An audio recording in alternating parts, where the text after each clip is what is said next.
was your family's most creative punishment? My father believed that women who misbehaved needed to lose a tooth for every offense. By the time I turned 18, my mother was missing half her mouth, and my older sister could barely chew solid food anymore. Dad kept the pliers in a special wooden box on the mantle like they were something to be proud of. He'd inherited them from his father, who'd inherited them from his father before that. 4 generations of keeping our women in line, he'd say, while polishing the metal until it gleamed. My brothers would nod along like this was completely normal, while us girls stayed silent because speaking up counted as misbehavior. The rules for what counted as misbehavior changed depending on Dad's mood. Burning dinner was always 1 tooth. Talking back was 2 teeth. Looking at him wrong when he was drunk could be 3 teeth depending on how drunk he was. Mom had lost her first tooth on their wedding night for crying too loudly. She'd lost 6 more over the years for various infractions like asking for grocery money or suggesting they visit her parents for Christmas. My sister Claire lost her first tooth at 13 for wearing lipstick she'd gotten from a friend at school. Dad had spotted the faint pink residue even after she'd tried to wipe it off in the bathroom.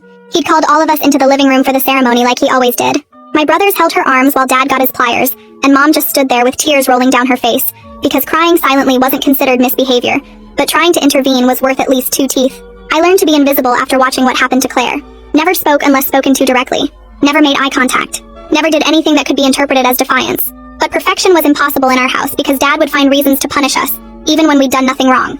He'd claim we'd given him a look, or had an attitude in our voice that only he could detect. Mom tried to protect us in small ways without directly defying him. She'd warn us when he was in a particularly bad mood so we could hide in our rooms. She'd take blame for things we'd done, hoping he'd be satisfied with punishing just her. By the time I was 16, she was missing 12 teeth and could barely eat anything harder than soup. She covered her mouth when she talked and never smiled anymore. My sister Claire lost 4 more teeth over the next few years. 1 for coming home 5 minutes past curfew.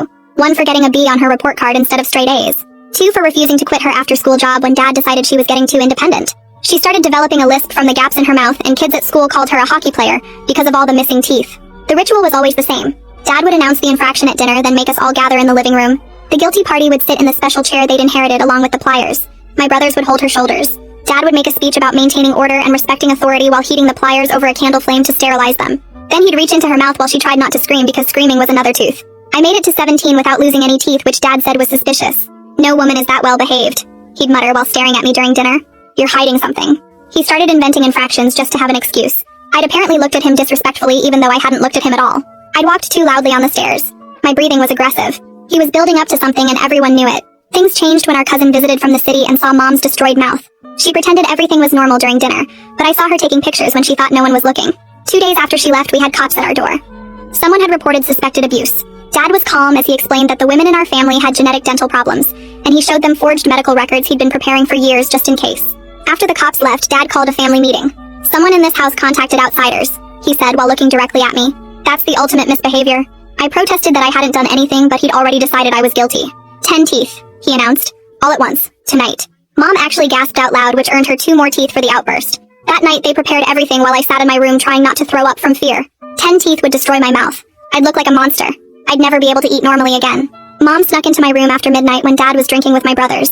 "Run," she whispered through her ruined mouth. "Take Claire and run now while they're distracted."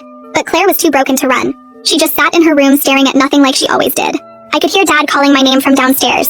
My brothers were coming up to get me. Mom was crying and begging them to wait until morning, but Dad said justice couldn't wait.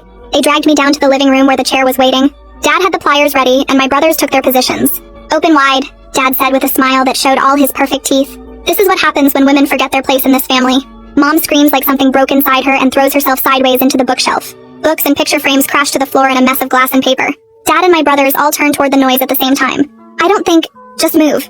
I throw my body sideways out of the chair and my shoulder hits the floor hard. I'm crawling before I even register the pain, scrambling across the carpet toward the hallway on my hands and knees. My brother Mark lunges for my ankle, but his fingers just brush my pajama pants. I'm already pulling myself up using the door frame, already running.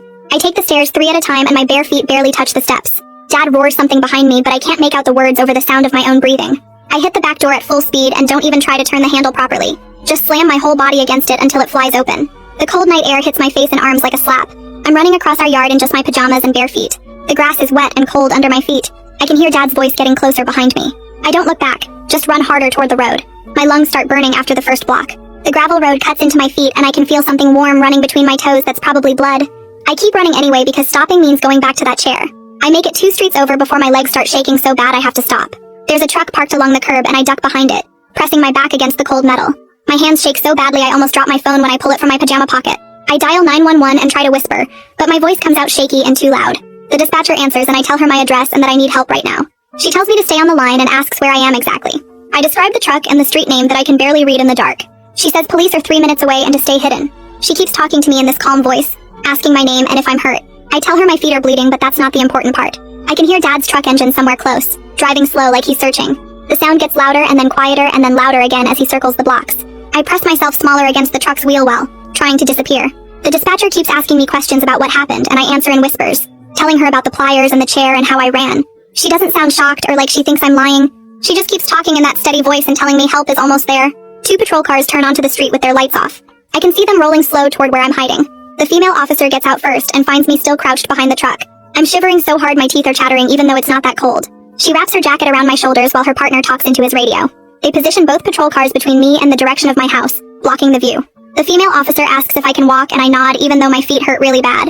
They help me into the back of one car and the partner calls for an ambulance. The emergency room is bright and too warm after being outside. A doctor named Autumn Wise comes in and starts examining my feet under the lights. She takes pictures of the cuts from the gravel and then notices the old scars on my arms. She asks gentle questions about where those came from while she cleans the gravel out of my cuts with tweezers. I tell her about the ceremonies and how my brothers would hold our arms during the tooth extractions. She doesn't interrupt or act like she doesn't believe me. She just keeps cleaning my feet and taking more pictures of the scars. I find myself telling her everything because she actually listens. I tell her about Mom's missing teeth and Claire's lisp and the wooden box on the mantle.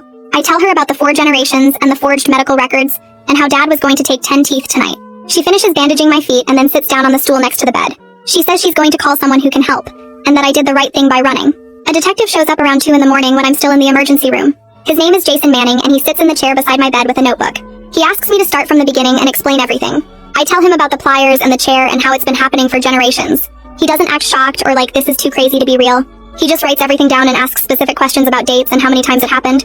He treats my story like it matters instead of like I'm some kid making things up. When I finish talking, he asks about Mom and Claire. He wants to know if they're still at the house.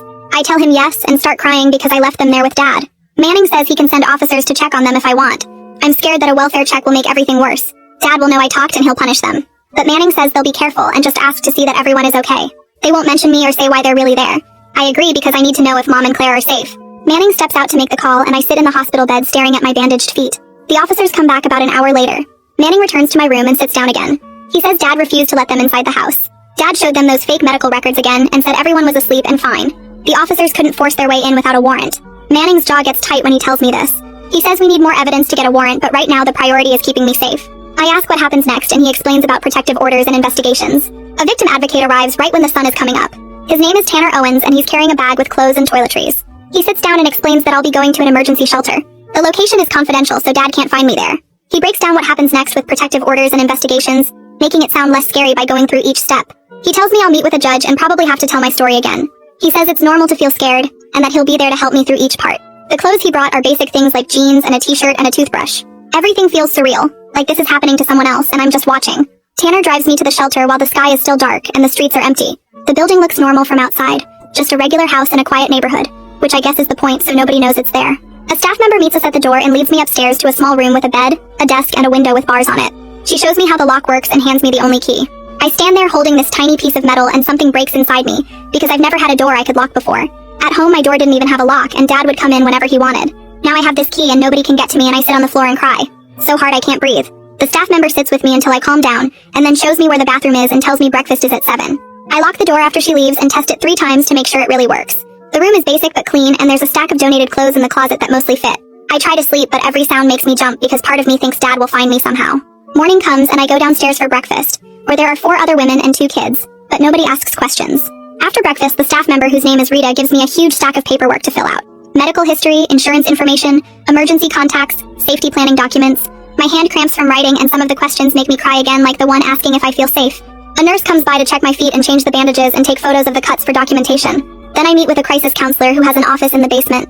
She tells me her name is Dr. Yoon, and that I don't have to talk about anything I'm not ready to discuss. We sit in silence for most of the session, which feels weird but also kind of okay. She gives me her card and says I can come find her anytime, day or night, if I need to talk. Back in my room, I try calling Claire 3 times, but she doesn't answer.